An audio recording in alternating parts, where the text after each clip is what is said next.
Türkmenistan'da 26 Mart'ta yapılacak seçimler için hazırlıklar sürüyor. Adayların başvuruları alındı, kayıtları yapıldı. Türkmenistan Devlet Başkanı Serdar Berdimuhamedov, seçimlerin ülkenin siyasi ve yasal temellerini güçlendireceğini söyledi.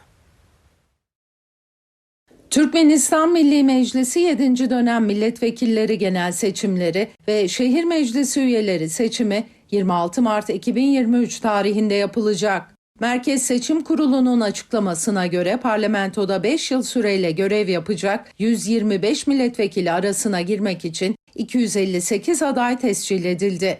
Parlamento seçimlerinin haricinde il ve şehir halk maslahatı üyeliği için 515, ilçe ve şehir halk maslahatı üyeliği için 2001, muhtarlık için de 12.098 başvuru tescil edildi. Böylece 14.872 adayın başvurusu onaylandı. Seçimler için ülke genelinde 6.644 sandık kurulacak ve Bağımsız Devletler Topluluğu, Türk Devletler Teşkilatı ile diğer uluslararası kuruluşlar tarafından izlenecek.